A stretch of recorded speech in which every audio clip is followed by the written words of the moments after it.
बंदौ प्रथम महिषुर चरना मोह जनित संशय सब हरना। सुजन समाज सकल गुण खानी करौ प्रणाम सप्रेम सुबानी। सबसे पहले मैं पृथ्वी पर देवताओं के प्रतीक ब्राह्मणों की वंदना करता हूं जो समस्त अज्ञान रूपी अंधकार का नाश करने वाले हैं। फिर मैं समस्त संत समाज को नमस्कार करता हूं जो गुणों की खान है। First of all, I worship Brahmanas, the very gods on earth who dispel all the dark clouds of ignorance. Then I worship the body of righteous men who are minds of virtues, and I do so in a polite language. साधु चरित शुभ चरित कपासु निरस बिसद गुणमय फल जासु। जो सही दुख पर छिद्र दुरावा बंदनीय जेहि जग जस पावा। The conduct of the noble man is as good as the career of the cotton plant, which is the fruit of which is white, tasteless, and fibrous. Cotton undergoes spinning and ginning and weaving at different stages and undergoes a lot of hardships to cover the faults of others. संत जनों का आचरण और चरित्र कपास के फल के समान होता है, नीरस, शुद्ध और कल्याणकारी। कपास बहुत ही दुख झेलता है ताकि वो दूसरों के दोषों को ढक सके, और इसी प्रकार का चरित्र संत जनों का होता है। मुद मंगलमय संत समाजू जो जग जंगम तीरथ राजू। राम भक्ति जह सुरसरी धारा सरसई ब्रह्म विचार प्रचारा।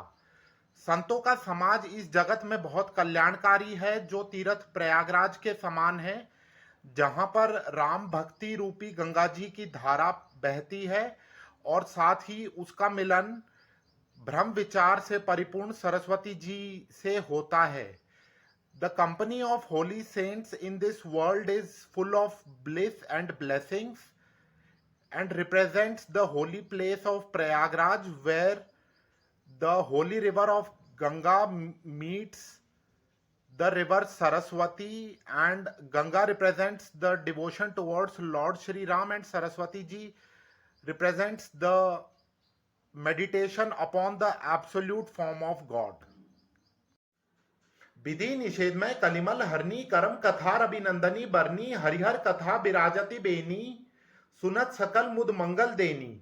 विधि और निषेध रूपी कर्मों से जुड़े कलयुग के समस्त पापों का नाश करने वाली कथाएं यमुना जी के रूप में धरती पर सुशोभित हैं, जो कि सूर्य देव की पुत्री हैं, जबकि भगवान विष्णु और भगवान शिव की कथाएं त्रिवेणी रूप में सुशोभित हैं, जो बहुत ही आनंद और कल्याण देने वाली हैं।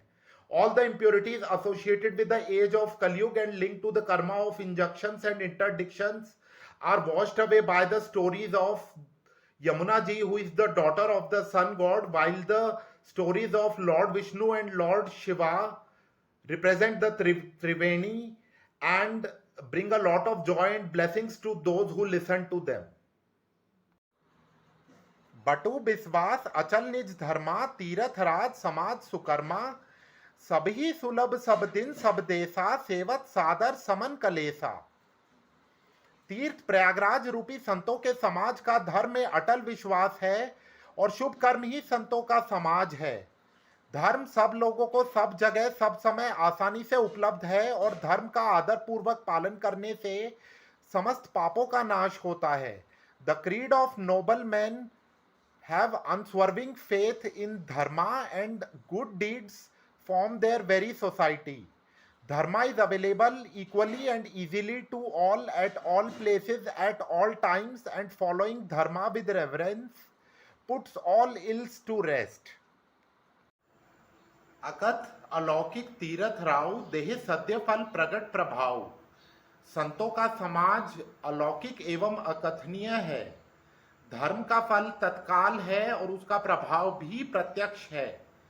The society of holy men is beyond all description and magnificent in character. The reward of dharma is immediate and its glory is manifest. सुनी समुझहि जन मुदित मन मजहि अति अनुराग लहहि चारी फल अछत तनु साधु समाज प्रयाग। संतों के समाज रूपी प्रयागराज की धर्म गाथा जो लोग ध्यान पूर्वक सुनते हैं और फिर प्रेम पूर्वक उसका जीवन में अनुसरण करते हैं, उन्हें धर्म अर्थ काम मोक्ष चारों फल शरीर के रहते ही प्राप्त हो जाते हैं। Men who listen to the story of holy men with attention and then follow it in life with love obtain the four rewards of human existence during their very lifetime. मज्जन फल पेखिय तत्काला काक होही पिक बकौ मराला सुनी आचरज करे जनी कोई सत्संगति महिमा नहीं गोई। सत्संगति के तीर्थराज में स्नान करने का फल तत्काल है और ऐसा करने से कौवे कोयल बन जाते हैं और बगुले हंस। यह सुनकर कोई आश्चर्य न करे क्योंकि सत्संगति की महिमा छिपी नहीं है। The result of immersion into the company of noble man turns is instant and turns crows into cuckoos and storks into swans. Let no one wonder to hear this because the company of noble men is always beneficial. Valmiki Narad घट जोनी निज निज मुखनी कही निज होनी जलथर थलचर नभचर नाना जे जड़ चेतन जीव जहाना। ऋषि वाल्मीकि, देवर्षि नारद और ऋषि अगस्त्य ने अपने जीवन के वृतांत में कहा है कि सत्संगति का कितना अच्छा प्रभाव पड़ता है। यह बात संसार के सभी प्राणियों के लिए लागू है। ऋषि वाल्मीकि, ऋषि अगस्त्य एंड देवर्षि Narad have narrated in the story of their lifetime how the company of noble men is always beneficial. This is applicable for all the living creatures on this earth. मति कीर्ति गति भूति भलाई जब जे ही जतन जहां जे ही पाई सो जानत सत्संग प्रभाव लोकहूं वेदना आन उपाऊ। सभी ऋषियों और संत जनों ने जिस समय भी जहां भी और जिस किसी भी जत्न से बुद्धि विवेक ऐश्वर्य और अच्छाई प्राप्त की है वो सब सत्संग का ही प्रभाव है। वेदों और संसार में और कोई तरीका नहीं है ये सब प्राप्त करने का। Whosoever has attained glory, fame, goodness, righteousness, intelligence and wisdom anytime, anywhere and through any kind of attempts, he or she has been able to get it only through association with holy men. Even in the Vedas and in the entire world, there is no other way to gain righteousness. बिनु सत्संग विवेक न होई राम कृपा बिनु सुलभ न सोई सत्संगत मुद मंगल मूला सोई फल सिद्धि सब साधन फूला। विवेक की प्राप्ति सत्संगति के बिना नहीं हो सकती और श्री राम जी की कृपा भी इसके लिए अनिवार्य है। सत्संगति ही सब आनंद और कल्याण की जड़ है, यही जीवन का फल है, जबकि सभी साधन तो केवल फूल हैं। Wisdom can't be attained without association with holy men and one must get blessings of Lord Shri Ram for it. Association with holy men is the root of all joy and blessings. It is the very fruit of life while the means are mere flowers.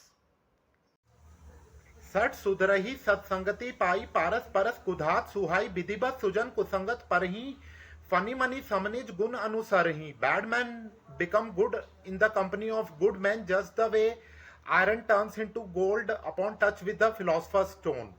Likewise, good men remain good even in the company of bad men just the way a gem doesn't lose its sparkle in the company of serpents. बुरे लोग अच्छे लोगों के साथ रहकर अच्छे बन जाते हैं, जैसे कि पारस के स्पर्श से लोहा भी सोना बन जाता है। उसी प्रकार अच्छे लोग बुरे लोगों की कुसंगति में रहकर भी अच्छे ही रहते हैं, ठीक वैसे ही जैसे कि मणि सांपों के साथ रहकर भी अपना प्रकाश नहीं छोड़ती। विधि हरिहर कवि कोविद बानी कहत साधु महिमा सकुचानी सोमो सन कही जात न कैसे साक बनिक मणि गुणगन जैसे। Even the speeches of Brahma, Vishnu, Shiva, priests and poets falter in correctly depicting the glory of noble men. So how can a mere mortal like me explain upon their qualities any more than a vegetable vendor can explain on the qualities of precious gems? Brahma Vishnu Shiv ब्राह्मणों और कवियों के द्वारा भी संत जनों के गुणों की संपूर्ण व्याख्या नहीं की जा सकती, तो मैं उनके गुणों के बारे में उतना ही कह सकता हूं जितना कि एक साग तरकारी बेचने वाला मणियों के बारे में जानता है। बंधु संत समान चित हित अनहित नहीं कोई, अंजलि गत शुभ सुमन जिमी सम सुगंध कर दोई। संतों का कोई मित्र या शत्रु नहीं होता और वे दोनों का एक ही प्रकार हित करते हैं, ठीक वैसे ही जैसे कोई फूल उसे तोड़ने वाले और हाथों में ले जाने वाले को एक समान सुगंध देता है।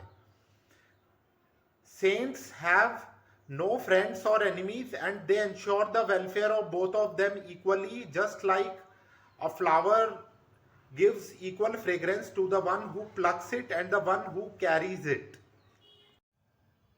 संत सरल चित जगत हित जानी स्वभाव सनेहु, बाल विनय सुनि करी कृपा रामचरण रति देहु।